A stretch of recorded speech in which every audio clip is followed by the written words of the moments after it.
내 직업은 직업 발명가. 강승임 글, 출판사 책 속 물고기. 직업을 발명해도 괜찮아. 삼촌, 저 고민 있어요. 아이스크림까지 얹은 달콤한 와플을 먹으니 기분이 좋아졌다. 마음이 편하니까 고민거리가 절로 나왔다. 뭔데? 말해봐. 우리 할머니 있잖아요. 저보고 무조건 선생님이 되래요. 저는 그러기 싫거든요. 어떻게 해야 할지 모르겠어요. 보통 나이 드신 분들은 안정된 직업이 최고라고 생각하셔. 교사나 공무원 같은 거 말이야. 그래야 가정도 꾸리고 편안하게 살 수 있다고 생각하니까. 정우, 너 기억나지? 뭐? 왜 내가 재작년 공무원 시험 준비 그만둔다고 했을 때 할머니, 할아버지 모두 결사 반대하셨잖아. 아, 그 일이라면 나도 대충 안다. 정우 삼촌은 5년 넘게 공무원 시험을 준비했다. 이 말은 시험을 봤는데 5년 동안 단 한 번도 안 붙었다는 뜻이다. 재작년에 삼촌은 이제 자기가 하고 싶은 일을 하며 살 거라면서 서울 생활을 접고 정우 할아버지, 할머니가 사는 문경으로 내려갔다. 히히, 맞아. 그때 완전 난리 났었는데 삼촌이 시골 간다니까 아빠도 엄청 화내고 그랬잖아. 시골에는 삼촌이 할 만한 일이 없다고. 근데 이제 삼촌 직업이 엄청 많잖아. 정우는 손가락을 펴고 삼촌의 직업을 하나하나 꼽기 시작했다. 일단은 농부, 사파가, 마을 청년회장, 인터넷 쇼핑몰 운영자, 그리고 또 뭐였더라, 삼촌? 지난번에 직업 하나 새로 만들었다고 하지 않았어? 뭐? 직업을 만들어? 진짜예요? 나는 처음 듣는 소리에 깜짝 놀라 정우 삼촌을 보았다. 직업을 만든다는 얘기는 살다 처음 들어보았기 때문이다. 왜 그렇게 놀라? 이래 보여도 내가 우리 마을에서는 직업 발명꾼이야. 사실 직업이란 게 처음부터 정해져 있었던 게 아니라 세상이 변하면서 계속 만들어진 거거든. 없어지기도 하고 말이야. 그래서 나도 좀 만들었지 뭐. 이 삼촌이 최근에 만든 직업은 마을 디자이너야. 패션 디자이너, 헤어 디자이너, 가구 디자이너, 자동차 디자이너 등등은 들어봤어도 마을 디자이너는 처음 들었다. 처음 들어봤지? 하하, 나도 처음엔 내가 최초로 생각해낸 직업인 줄 알았는데 알고 보니 이런 말을 쓰는 사람들이 이미 있더라고. 하지만 이걸 가르쳐주는 학교는 없어. 이런 일을 하는 회사도 없고. 내가 알기로는 말이야. 무슨 일을 하는 거예요? 그것도 내가 정하는 건데 나는 일단 우리 마을에 보존해야 할 것들을 좀 더 아름답게 보이도록 그 주변을 디자인해 볼 생각이야. 그 다음엔 우리 마을에 필요한 게 뭔지 조사해서 청년회에서 함께 해보려고. 그것도 마을을 아름답게 하는 디자이너의 일이지. 우와! 나도 모르게 감탄이 흘러나왔다. 직업을 발명할 생각을 하다니 정우 삼촌은 천재인가? 그런 눈으로 쳐다보니까 쑥스럽다 야. 뭐 그리 대단한 일은 아니야. 그냥 좋아하는 일, 잘할 수 있는 일을 찾아야 하는 것뿐이야. 직업은 원래 하나뿐이야. 정해진 거다 이런 생각만 버리면 돼.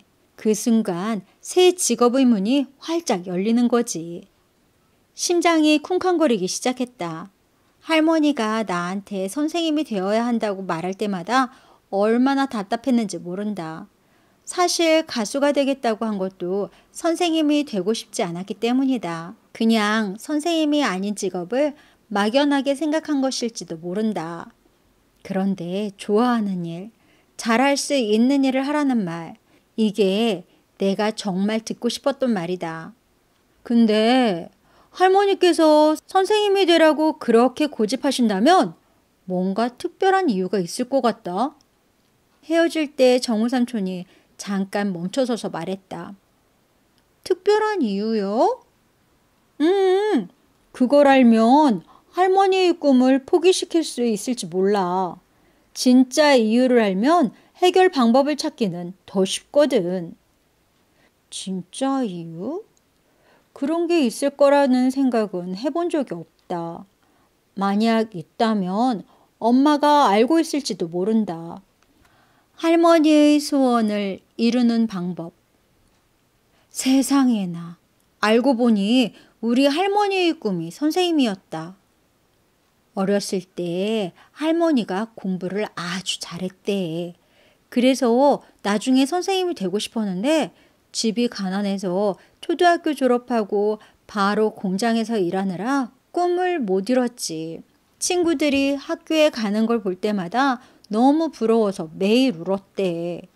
그래서 나중에 자식을 낳으면 꼭 선생님을 시키겠다고 다짐했는데 보시다시피 실패했잖아. 이 엄마가 그리 공부를 잘하지는 못했거든. 그러니 너라도 할머니 소원을 이뤄드려야 하지 않겠니? 하나뿐인 손녀인데. 엄마가 내 손을 꼭 잡으며 말했다. 간절한 마음이 느껴졌다. 할머니 꿈을 꼭 이뤄드릴게요. 대신 제 방식대로요. 엄마한테 이렇게 약속하고 이런저런 계획을 세워보았다. 그러다 직업은 여러 개일 수도 있고 만들 수도 있다는 정우 삼촌의 말이 떠올랐다. 그렇다면 할머니한테 또 다른 직업을 만들어드리면 어떨까? 나는 정우에게 도움을 청하기로 했다. 그럼 오늘 내 할머니가 우리한테 떡볶이 만드는 법을 가르쳐 주시는 거야? 할머니의 비법 완전 기대되지? 그리고 내가 한 말 잊지 않았지? 당연하지. 정우는 진지한 표정으로 주먹까지 불끈 쥐었다. 역시 내 베스트 프렌드다. 우리는 숨을 한번 크게 내쉬고 파이팅을 외친 뒤 할머니의 분식 가게로 들어갔다. 맛있는 떡볶이의 핵심은 고추장입니다. 내 예상대로 할머니는 진짜 선생님 같았다. 우리한테 반말도 안 쓰고 꼬박꼬박 존댓말을 썼다. 또 만드는 과정을 하나하나 아주 자세히 가르쳐 주었다. 이게 바로 나의 계획이다. 할머니를 요리 선생님으로 만들어주는 것. 선생님! 떡을 삶는 동안 갑자기 정우가 손을 번쩍 들었다. 정우는 내가 한 말을 잊지 않고 할머니를 선생님이라고 불렀다. 할머니는 그 말이 정말 마음에 드는 것 같았다. 고추장은 고추로 만들죠. 근데 왜 달콤해요? 아, 그건 고추장을 만들 때 엿기름을 넣기 때문이에요. 엿기름이 음식에 들어가면 아주 달콤한 맛을 내죠. 아, 그래서 그렇구나. 그건 나도 몰랐던 거다.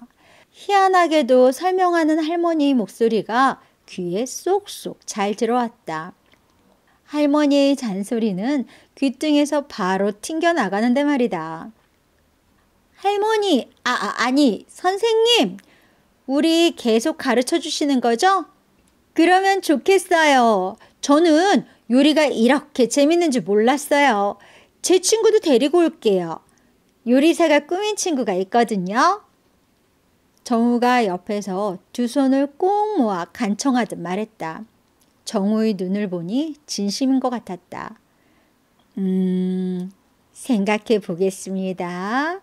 지금은 떡볶이 만드는데 집중해 주세요.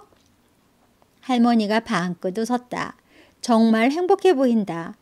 나는 이때를 놓지 않고 꿈 얘기를 꺼내보기로 했다. 행복하면 마음도 너그러워지기 때문이다.